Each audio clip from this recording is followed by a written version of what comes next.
अस्सलामुअलैकुम वरहमतुल्लाहि वबरकातुहू। दोस्तों, मैं निशात अहमद आप तमाम साथियों का बहुत बहुत इस्तकबाल करता हूं, खैर मकदम करता हूं, वेलकम करता हूं आपके अपने ही यूट्यूब चैनल जीएस ऑनलाइन पर। तो एक मर्तबा चैनल को सब्सक्राइब करके घंटी वाले आइकन को प्रेस कर नोटिफिकेशन को ऑल कर लीजिएगा। से पेडागोजी है। पेडागोजी को बिल्कुल ध्यान से इत्मीनान से आप समझें और समझ समझ कर आंसर दीजिए, ठीक है जी। दर्जे झैल में से कौन सा तरीका जबान की आमोजिश की जरूरियात के तौर पर जबानी मश्क और जबान की रस्मी व उसूली अज्जा पर उबूर की वकालत करता है? समई लिसानियत, तरसीली जबान की तदरीस, कवायद के इतलाक का तरीका, कुल जिस्मानी रद्द अमल। देखिए, ये तो कुल जिस्मानी रद्द अमल तो टीपीआर है, टोटल फिजिकल रिस्पॉन्स है, जिसके अंदर हम बात करते हैं अपने हरकत व सकनात यानी आज़ा को भी हम शामिल करते हैं। तो ये तो नहीं होगा, ये ठीक है, ये नहीं होगा। लेकिन अब आप बताइए 136 का ध्यान दीजिएगा, इसमें क्या कह रहा है कि दर्जे झैल में से कौन सा तरीका जबान की आमोजिश यानी भाषा के सीखने यानी अधिगम के जरूरत यानी आवश्यकता के तौर पर जबानी मश्क। जबानी मश्क का मतलब हुआ देख के पढ़ना नहीं, मतलब सुनना। जबानी मश्क का मतलब सुनना। जबानी मश्क और जबान की रस्मी व उसूली अज्जा पर उबूर की वकालत करता है।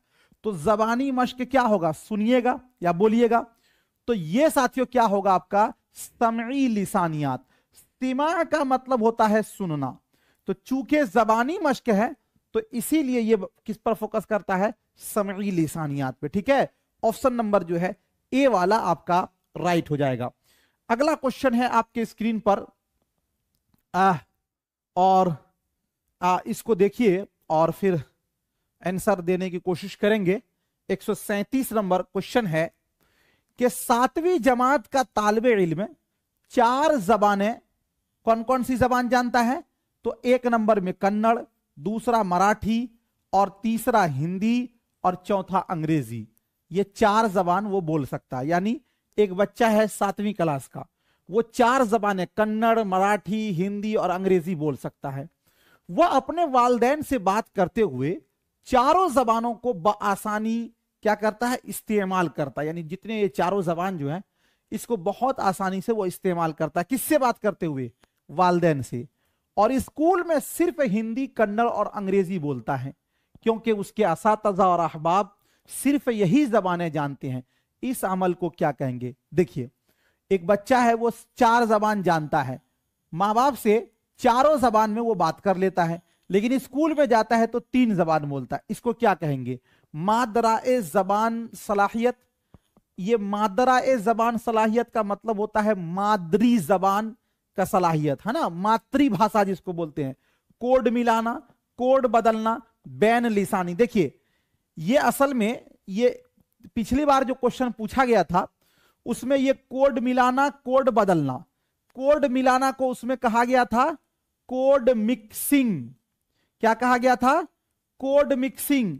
और इसको कोड बदलना को बोला गया था कोड स्विचिंग। कोड स्विचिंग ये लफ्ज आया था पिछली बार। तो देखिए, कोड मिक्सिंग, कोड स्विचिंग क्या होता है? कोड मिक्सिंग ये है कि कोई लफ्ज को आप 2 जबान में बोल रहे हैं। जैसे मान लीजिए कि हमने कहा कि फैन चालू कर दीजिए। अब ऐसे आदमी को बोल रहे हैं जो फैन का मतलब नहीं समझ रहा। हमने कहा फैन चालू कर दीजिए, उनको कहा पंखा चालू कर दीजिए, तो यहां पर फैन बोले फिर पंखा बोले। ये हो गया कोड मिक्सिंग। और code switching, open the door यानी कि दरवाजा खोल दो, यानी उसी का ट्रांसलेट हमने किया, वो हो गया कोड बदलना। तो ये चीज तो इसमें नहीं ना है, इसमें है। ये थ्योरी में इसको हम पढ़ा देंगे, कोई दिक्कत की बात नहीं है, घबराइएगा नहीं, बस अभी आपको बता दे रहे हैं। तो ये दोनों चीज तो इसमें नहीं है। इसमें तो जो बच्चा है वो 4 जबान को जानता है और चारों जबानों में वो अपने माँ बाप से बात कर ले रहा है। तो यानी कि जो जबान हम अपने माँ बाप से सीखते हैं तो वही जबान ना आपकी मादरी जबान हुई। तो बच्चे चारों जबानों में बात करता है, लेकिन जब स्कूल जाता है तो उसमें 3 जबान बोलता है। तो ये क्या होगा? मादराए जबान सलाहियत, ठीक है। ऑप्शन नंबर जो है ए वाला आपका राइट हो जाएगा। चलिए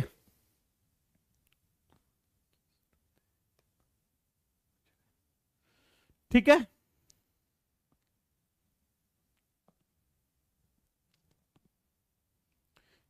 चलिए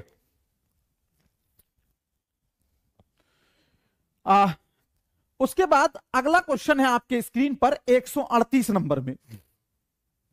138 नंबर कह रहा है जबान की आमोदिश के बारे में दर्ज झैल में से कौन सा बयान दुरुस्त है। देखिए सबसे पहले आप यह बात जानिए कि जबान की आमोदिश का मतलब क्या हुआ। एक होता है जबान का इक्तिसाब और एक होता है जबान की आमोदिश। इक्तिसाब जो होता है ना वो होता है अर्जन, और आमोदिश जो है वो होता है अधिगम। आमोदिश के लिए मेहनत यानी प्रयास करनी पड़ती है और इक्तिसाब के लिए कोई मेहनत और प्रयास करने की जरूरत नहीं होती है। आमोदिश में हम दूसरी जबान को सीखते हैं और इक्तिसाब में हम पहली जबान यानी अपनी मातृभाषा को सीखते हैं। ठीक है, अब समझिए जबान की आमोदिश के बारे में दर्ज झैल में से कौन सा बयान दुरुस्त है यानी स्टेटमेंट दुरुस्त है। मकामी या पहली जबान की जानकारी दूसरी जबान की आमोदिश में मुखिल होता है। मतलब यह कह रहा है कि अगर आपको मादरी जबान की जानकारी है तो दूसरी जबान जो सीखिएगा आप, मान लीजिए कि मादरी जबान आपकी जो भी है, दूसरी जबान जो आप सीखेंगे जिसको आप मियारी जबान कहते हैं, इसमें यह रुकावट पैदा करेगा। ऐसा है क्या? अरे बगैर मादरी जबान के हम दूसरी जबान को सीख ही नहीं सकते, इसलिए कि बच्चा सबसे पहले जिस जबान में सीखता है वो है मादरी जबान। तो मादरी जबान के जरिया, मादरी जबान के द्वारा हम सीखते हैं, और इसमें कह रहा है कि वो रुकावट है। तो पहला स्टेटमेंट आपका गलत है। मकामी या पहली जबान की जानकारी का दूसरी जबान की आमोदिश से कोई लेना देना नहीं है। ऐसा है क्या? आप कोई भी दुनिया की जबान सीखिएगा लेकिन आपके मन में यही बात आएगी, अरे इसको हम अपने जबान में क्या बोलते हैं, है ना, अपने जबान में हम क्या बोलते हैं। तो कोई लेना देना नहीं है, यह वाला स्टेटमेंट भी आपका गलत है। मकामी या पहली जबान की जानकारी दूसरी जबान की आमोदिश में मुआविन होती है। मुआविन का मतलब होता है सहायक, सहायक का मतलब होता है यानी मददगार।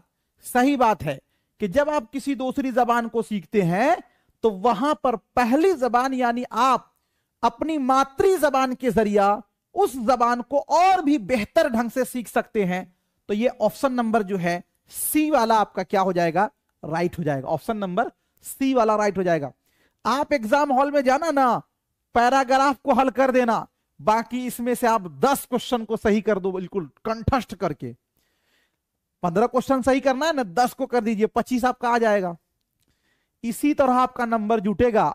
और पता है बहुत सारे लोग तो एग्जाम हॉल में जाते हैं और फिर वो क्या करते हैं, आंसर शीट में जो है ना गलत कर देते हैं। वो बाद में हम बता देंगे कैसे आपकी गलती नहीं होगी। चलिए अगला क्वेश्चन आपके स्क्रीन पर है 139 नंबर में। 5वीं जमात का उस्ताद चम्मच, प्लेट और दूसरे बर्तन अपनी क्लास में लेकर आता है ताकि बावर्ची खाने की चीजों के बारे में तौजीही जुमले लिखकर क्या कर सके, तौजीही जुमले लिखकर लफ्जियात की तदरीस कर सके। जबान की इन चीजों में, जबान की तदरीस में इन चीजों को क्या कहते हैं? तदरीस मवाद, रियलिया और पकाई जाने वाली अशिया, असले जिंदगी। क्या होगा राइट आंसर?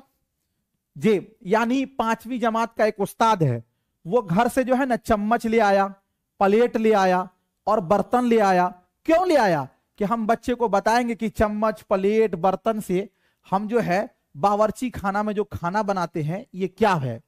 देखिए एक बात ये समझिए, जब आप इसको नहीं पढ़ेंगे ना तो आप कहिएगा ये पकाई जाने वाली अशिया है।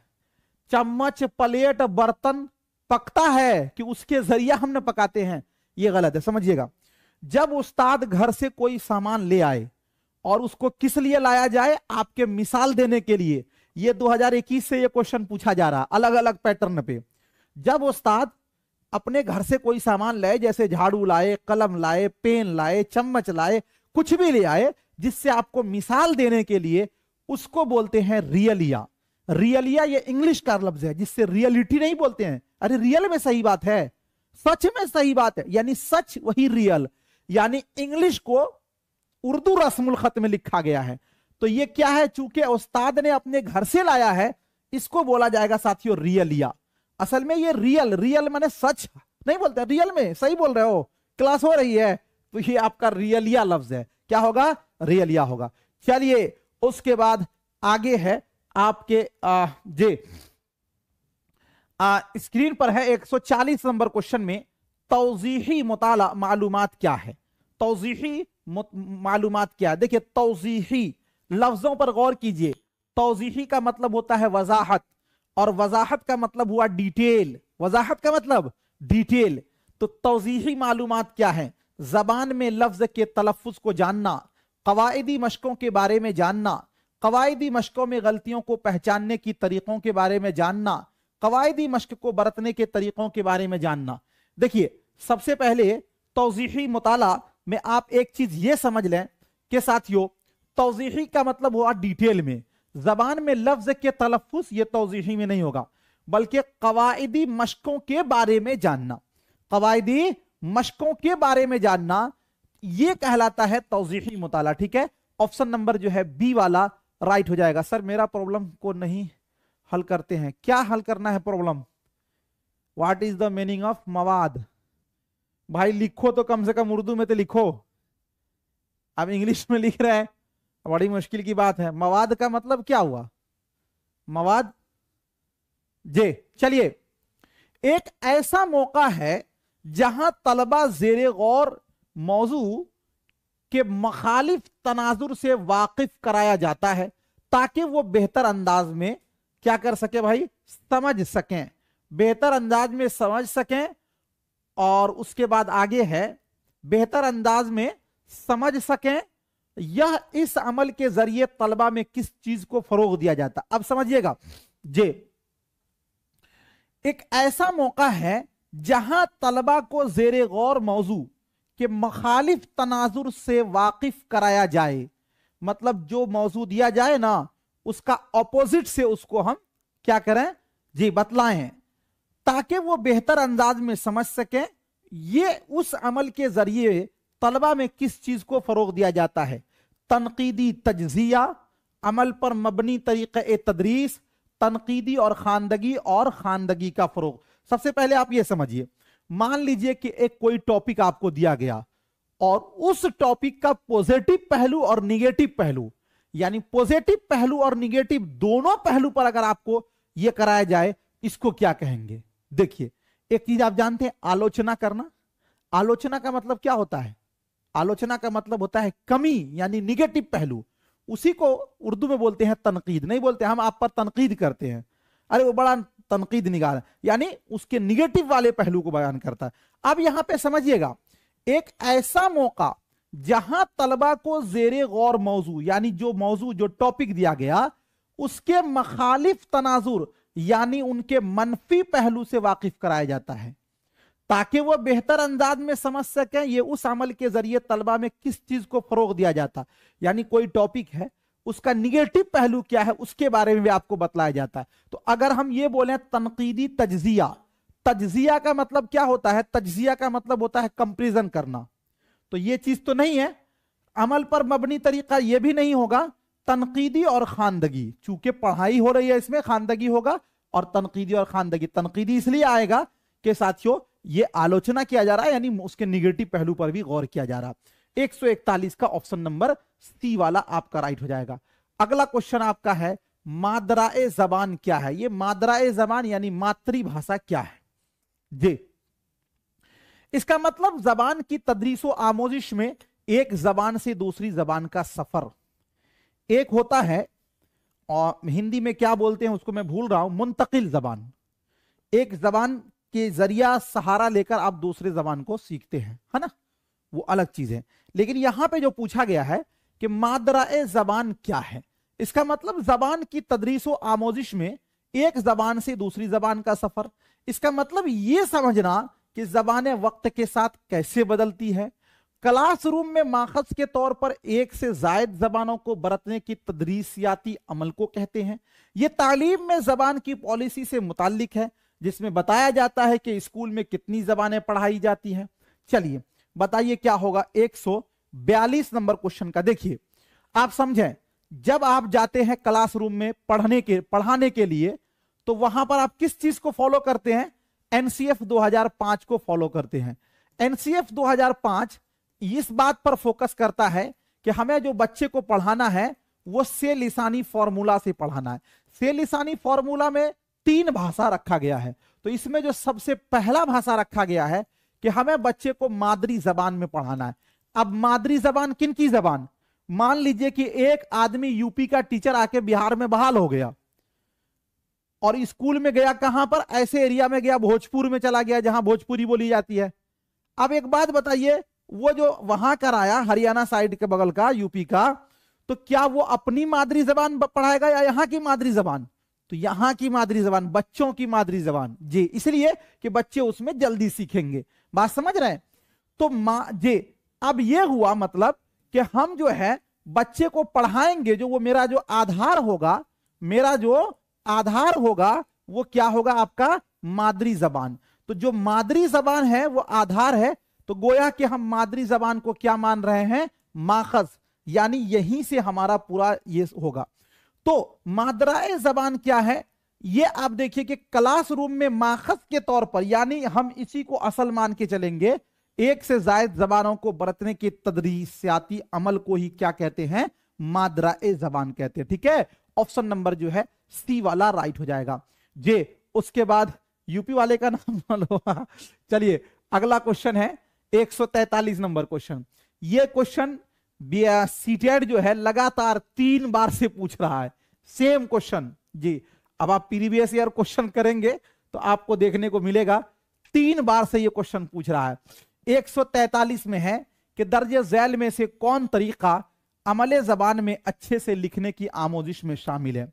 देखिए, किसी भी चीज को जब आप अच्छे से लिखना जानते हैं, लिखने के लिए जाते हैं, तो वहां पर आप क्या करते हैं जी?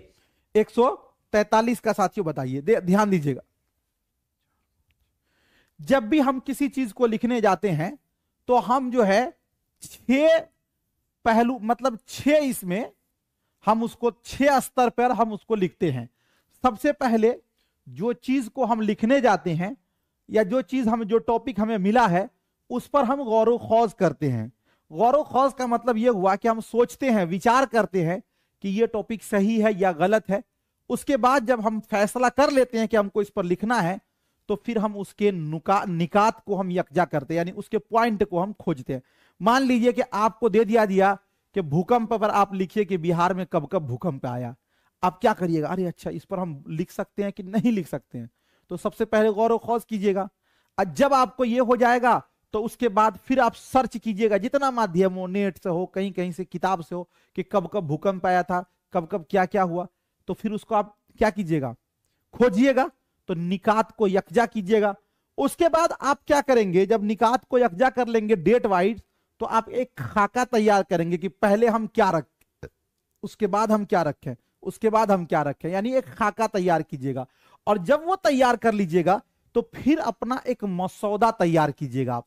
और जब ये पूरा हो जाएगा तो एक बार फिर उसको पढ़िएगा आप, कि हम उसको एडिट कर लेते हैं कि कहीं गलती तो नहीं है कुछ, या एक लफ्ज कई बार रिपीट तो नहीं हो गया, ये करेंगे। और जब ये कर लीजिएगा आप, तो फिर उसके बाद उसको फाइनल रूप दीजिएगा। ये होता है साथियों अच्छे लिखने का, क्या होता है जी, अच्छे लिखने का मतलब। अब देखिए, सबसे पहले 6 स्टेज में हमने आपको बताया।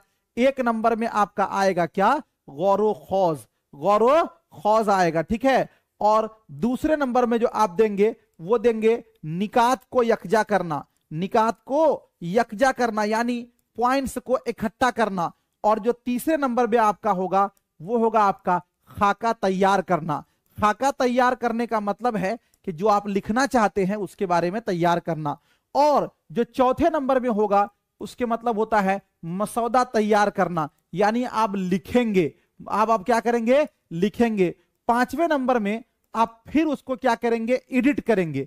एडिट का मतलब होता है उसके अंदर संशोधन करेंगे, यानी जो गलती है उसको हम सुधार करेंगे। जब ये सब हो जाएगा तो फाइनल आपका छठा जो रूप होगा वो आपका होगा हतमी शक्ल देना। हतमी शक्ल देने का मतलब होता है फाइनल रूप देना। कोई भी चीज जब आप लिखते हैं ये 6 स्टेज में साथियों होता है। हिंदी पेडागोजी में भी ऐसे ही आपको आएगा। उर्दू पेडागोजी में ये क्वेश्चन, वो रियलिया वाला क्वेश्चन और वो कोड स्विचिंग कोड मिक्सिंग वाला क्वेश्चन 1-2 साल से घूम रहा है। ये सब क्वेश्चन नया क्वेश्चन है, ये सबको आप अच्छे से समझ के जाइएगा। और हम तो कह रहे हैं कि अगर अच्छे से समझ लेंगे, रटिएगा नहीं भी तो फिर भी आपको याद हो जाएगा। तो ये साथियों आपका ये है। तो यहां पे देखिए गौरो खौज खाका तैयार करना आ गया, जबकि गौरो खौज के बाद निकात तैयार करना गलत है।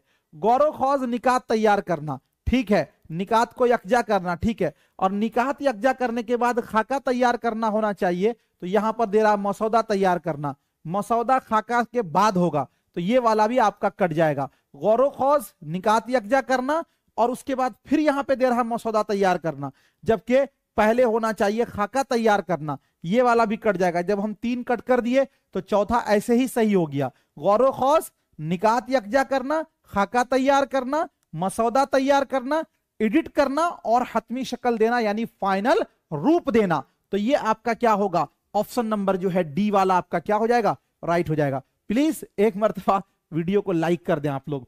चलिए अगला क्वेश्चन आपके स्क्रीन पर है। कल से सभी सीटेट वाले सुन लीजिए, कल से आपका थ्योरी जो है बिल्कुल 0 लेवल से चालू हो रहा है। थ्योरी चालू होगा और उसमें फिर आपको डिक्शनरी भी दिया जाएगा और आपको रटने की बिल्कुल जरूरत नहीं है, बस पाबंदी से क्लास कीजिएगा, इंशाल्लाह आपका हो जाएगा। एप्लीकेशन पे करना है। समाजी उलूम की क्लास में, समाजी उलूम का मतलब हुआ सोशल साइंस है ना। समाजी उलूम की क्लास में आमोजगार क्लासरूम के लेक्चर के मरकजी ख्याल को समझना और उसे ज़हन नशी करना चाहता है। इस महारत को क्या कहेंगे? पढ़ने की महारत, सुनने की महारत, लिखने की महारत और वकूफी महारत। देखिए वकूफी महारत का मतलब होता है कॉग्निटिव डेवलपमेंट, संज्ञानात्मक विकास। ये तो सोचने में आता है कि आप सोचते क्या, उसका क्षमता। तो ये तो सोचने की वाली बात नहीं है। अब समझिए क्या कहा जा रहा है। समाजी उलूम यानी सोशल साइंस के क्लास में आमोजगार यानी अधिगम करता यानी एक बच्चा क्लासरूम के लेक्चर के मरकजी ख्याल को यानी वो पूरा चैप्टर क्या कहना चाहता है उसको वो समझना चाहता है और उसे ज़हन नशी करना चाहता है यानी कि उसको दिमाग में वो बैठाना चाहता है। तो इस महारत को आप क्या कहेंगे?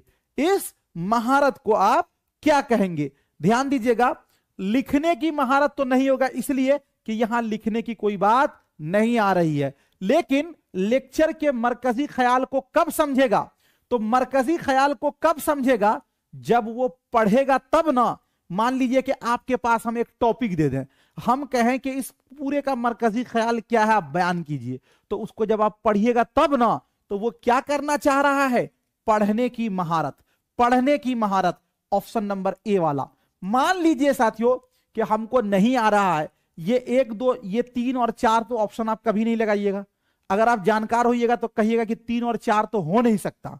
चलो ठीक है, 1 या 2 इसमें आप लगा दीजिएगा। यही होता है तजर्बा। जब आप प्रैक्टिस करके जाइएगा तो आप ऐसे ही तीर नहीं मारिएगा कि जिस पे लग जाए, नहीं। आप लगाने की कोशिश कीजिएगा कि नहीं लगेगा तो बगल में तो जरूर लगेगा। बात समझ रहे हैं जी? और जो तैयारी नहीं करके जाएंगे वो सोचेंगे अच्छा चलो ये लगा देते हैं, ये तो हो ही नहीं सकता। लिखने की तो बात ही नहीं है इसमें, ये भी नहीं हो सकता। सुनने की उस सूरत में होता जब यहां सुनने की बात है, ये तो साथियों पढ़ने की बात है। ठीक है, ऑप्शन नंबर ए वाला राइट हो जाएगा। अगला क्वेश्चन है 145 नंबर क्वेश्चन। ये सवाल भी आया है, महारत यानी कि स्किल, हुनर। हाँ ठीक है, ध्यान दीजिएगा, यहां पर एक सवाल दिया गया है। क्या है सवाल है? इसे पढ़िए और बताइए कि यह किस तरह का सवाल है। सवाल यह है, छोटी बच्ची की कहानी पढ़ने के बाद आप उसकी तकालीफ और तकालीफ बर्दाश्त करने के हौसले से काफी मुतासिर होते हैं। एक खत लिखकर आप लड़की के हौसले की तारीफ करना चाहते हैं। 120 अल्फाज पर मुश्तमिल एक खत लिखें। बात समझिए, एक छोटी बच्ची है जिन्होंने कहानी सुनाया, बड़ी कठिनाई के दौर में वो जो भी उसके पास मुसीबतें थी, उस सभी को बर्दाश्त करके उन्होंने कहानी को बड़े अच्छे ढंग से सुना दिया। आपने कहानी को जब सुनाया, उसके तकालीफ बर्दाश्त करने के हौसले से आप काफी मुतासिर हुए कि तुम उन सबको बर्दाश्त करके तुमने कहानी को सुनाया। आप उस पर अपना एक हौसला अफजाई के लिए, बात समझिए, कमी को निकालने के लिए नहीं, हौसला अफजाई के लिए आप खत लिख रहे हैं। देखिए, अगर मान लीजिए कि एक जलसा हो, उसमें मान लीजिए सपोज दैट हमको बैठा या आप ही को, किसी को ही बैठा दिया जाए, एक आदमी ने तकरीर किया, उसके बाद जो जलसा के सदर थे उन्होंने उस पर थोड़ा सा पॉइंट डाल दिया कि आपकी तकरीर में ये कमी है या ये अच्छाई है, ये बुराई है। वो हुआ इजहार। वो क्या हुआ? इजहारी सवाल, यानी आपका ये निकाला गया। तवील जवाबी सवाल तो हो नहीं सकता ये, ठीक है। इर्तिशाही सवाल है कि हमने आपके तकालीफ और अच्छाई और बुराई को देखते हुए हमने आपके हौसला अफजाई किया है, ये इर्तिशाही सवाल होगा, ठीक है। ऑप्शन नंबर सी वाला। इस्तिदलाली सवाल नहीं होगा। इस्तिदलाल बोलते हैं कि हम अपनी बात को साबित करने के लिए आपको दलील दे रहे हैं। लॉजिक जिसको बोलते हैं ना कि बात करो तो लॉजिक से बात करो, वो होता है इस्तिदलाल। तो यहां पर तो अपनी बात को साबित करना नहीं है, इसलिए ये वाला भी नहीं होगा। बात समझ रहे हैं? तो ये आपका हो जाएगा ऑप्शन नंबर सी वाला राइट हो जाएगा। अगला क्वेश्चन है 146 नंबर में, 8वीं जमात का उस्ताद 5 जुमलों पर मुश्तमिल अंग्रेजी का एक मतन पढ़कर दोबारा सुनाता। बात समझिए, बहुत अच्छा क्वेश्चन है। 8वीं जमात का उस्ताद 5 जुमलों पर मुश्तमिल अंग्रेजी का एक मतन पढ़कर दोबारा सुनाता है। अंग्रेजी का एक मतन है, उसको वो दोबारा पढ़कर सुनाता है और तलबा से बगौर सुनने के लिए कहता है, और तलबा से कहता है कि आप इसको ध्यान से सुनो। फिर तलबा को 4-4 के ग्रुप में क्या करता है? बांट कर असल से करीब मतन दोबारा लिखने के लिए कहता है। इस सरगर्मी को क्या कहेंगे? बात समझिए, इसमें 2 पॉइंट है। एक पॉइंट ये है कि पहले उस्ताद ने अंग्रेजी का जुमला क्या किया? सुनाया। जुमला क्या किया? सुनाया। और दूसरा बोला गया कि असल को तो नहीं लिखिए, इससे असल से करीब लिखिए। असल से करीब का मतलब है कि जो जुमला आपने सुना है ना, उससे मिलता जुलता लिखिए। इसको आप ऐसे भी बोल सकते हैं, अपने लफ्जों में लिख दीजिए। जाते हैं एग्जाम हॉल में, आपको पूछा जाता है कि असहयोग आंदोलन पर आप निबंध लिखें, लेकिन अपने लफ्जों में लिखें, यानी उसको आपने जिस तरह समझा उस तरह लिखिए। यह चीज है। लेकिन आप यह समझिए कि अंग्रेजी का एक मतन पढ़कर दोबारा सुनाता है और तलबा उससे बगौर सुनते हैं। तो यहां पर आप एक मीनिंग याद रखिए साथियों। एक होता है इमला। इमला का मतलब क्या होता है? डिक्टेशन, जिसको हिंदी में बोलते हैं श्रुत लेख। इमला किसको कहते हैं? इमला का मतलब होता है लिखना। लिखने का मतलब यह नहीं है कि हम अपने मन की बात लिख रहे हैं तो इसको इमला कहेंगे। लिखने का मतलब यह नहीं कि हम किसी किताब से देखकर लिख रहे हैं तो उसको इमला कहेंगे। इमला का मतलब है कि कोई एक व्यक्ति बोल रहा है और उसकी बोली हुई बात को हमने सुना और फिर हमने लिखा, यानी इमला सुनकर लिखने का नाम है। किसका नाम है? सुनकर लिखने का नाम इमला है। अब समझिए, 8वीं जमात का उस्ताद 5 जुमलों पर मुश्तमिल अंग्रेजी का एक मतन पढ़कर दोबारा सुनाता है। क्या कर रहा है? उस्ताद पढ़ रहा है और बच्चे क्या कर रहे हैं? सुन रहे हैं, यानी उसको सुनाता है। तलबा बगौर सुनने के लिए तलबा को कहा जाता है और फिर तलबा को ग्रुप में बांटकर असल से करीब मतन को पढ़ने के लिए कहा जाता है। तो यह लिखने का काम होगा, इक्तिबास का इमला, इज्तिमाई इमला, सुनने का काम। देखिए, लिखने का काम तो नहीं हो सकता, इक्तिबास पैराग्राफ तो नहीं है, है ना, पैराग्राफ तो नहीं है। लेकिन आप साथियों यहां पर देखिएगा, इज्तिमाई इमला भी नहीं है जे। और आप देखेंगे तो यहां पर चूंकि कहा जा रहा है बगौर सुनने के लिए कहता है, तो जब बच्चा सुनेगा तभी वो बता पाएगा। तो ये सुनने का काम है। ऑप्शन नंबर जो है डी वाला आपका क्या हो जाएगा? राइट हो जाएगा। क्या हो जाएगा? डी वाला राइट हो जाएगा। इक्तिबास का मतलब होता है पैराग्राफ, है ना जी। चलिए, उसके बाद आगे आपका है, देखिए ये क्वेश्चन कल मैंने आपको कराया था, शायद आप बता दीजिएगा। किसका ताल्लुक एकाडमिक जबान या मुख्तलिफ मवाद के लिए दरकार जबान में महारत है? नहीं बोलते हैं कि अरे बीच साल में मत आइए, एकाडमिक ईयर में मत आइए। एकाडमिक का मतलब क्या होता है? जो स्कूली क्लास का जो ये सेशन है वो, है ना। तो किसका ताल्लुक एकाडमिक जबान या मुख्तलिफ मवाद के लिए दरकार जबान में महारत से है? बैन लिसानी महारत, बुनियादी आपसी तरसील की महारत जिसको हमने बताया था आपको बिक्स, BICS, या तरसीली जबान में महारत, वकूफी एकाडमिक लिसानी महारत जिसको क्लैप बोलते हैं, CALAP। देखिए हम जो जबान बोलते हैं, जो डेली रोजमर्रा बेस पर जो हम लोग बोलते हैं, वो आता है साथियों बिक्स में। बिक्स BICS, बेसिक इंटरप्रेशन, ये कम्युनिकेटिव और स्किल्स में आता है। जो रोजमर्रा बोलते हैं, ये कल पूछा गया था बिक्स वाला, लेकिन हमको यहां कह रहा कि किसका ताल्लुक एकाडमिक जबान। एकाडमिक जबान का मतलब जो हम लोग स्टैंडर्ड लैंग्वेज बोलते हैं वो आएगा आपको क्लैप में, CALP, ठीक है ना, इसमें आएगा। तो ऑप्शन नंबर जो है डी वाला आपका क्या हो जाएगा, राइट हो जाएगा, इसलिए कि यहां पर एकाडमिक जबान आपसे पूछा गया है। चलिए उसके बाद आगे आपका है कि कौमी तालीमी पॉलिसी 2020 यानी कि नेशनल एजुकेशन पॉलिसी NEP 2020 के हवाले से जबान की तालीम के बारे में कौन दुरुस्त नहीं है। क्या पूछा गया है? कौन दुरुस्त नहीं है वो आपको बताना है।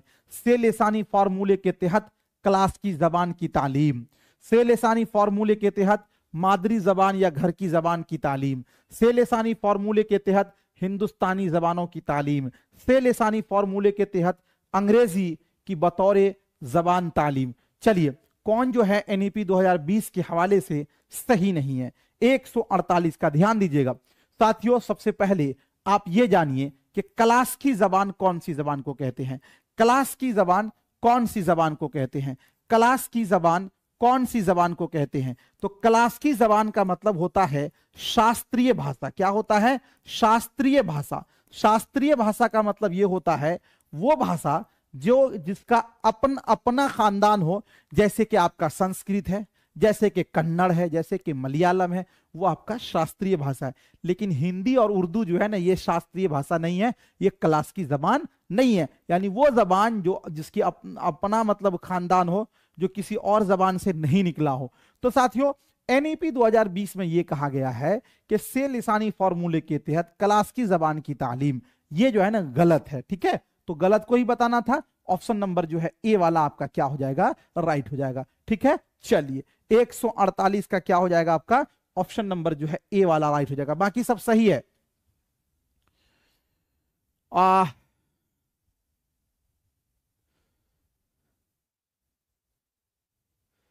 जी अगला क्वेश्चन है आपके स्क्रीन पर 149 नंबर में, से लिसानी फॉर्मूले के हवाले से कौन दुरुस्त बयान है?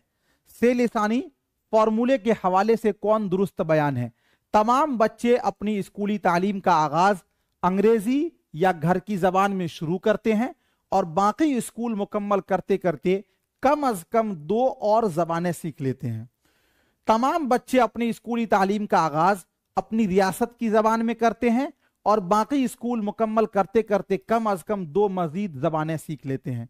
तमाम बच्चे अपने स्कूली तालीम का आगाज हिंदी से करते हैं और बाकी स्कूल मुकम्मल करते करते कम अज कम 2 मजीद जबानें सीख लेते हैं। डी में है, तमाम बच्चे अपनी स्कूली तालीम का आगाज मादरी जबान या घर की जबान से करते हैं और बाकी स्कूल मुकम्मल करते करते कम अज कम 2 जबानें सीख लेते हैं। देखिए जो भी बच्चा स्कूल में आता है, वो जो अपनी स्कूली तालीम का आगाज करता है, किससे करता है साथियों?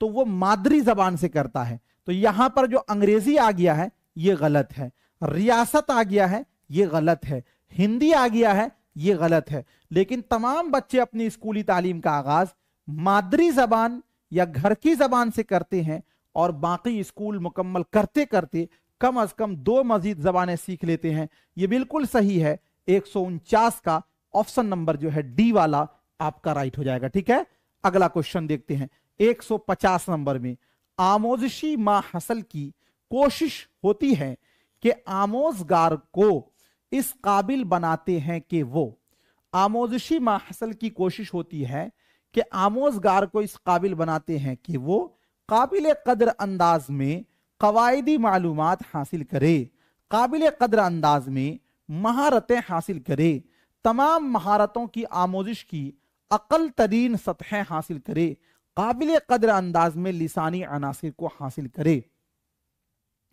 चलिए देखिए, आमोजशी माहसल की यह कोशिश होती है कि जो अधिगम करता होता है वो काबिल कदर अंदाज में कवायदी मालूमात हासिल करे। ठीक है, ये ऑप्शन नंबर इसका ए वाला जो है वो आपका राइट हो जाएगा 100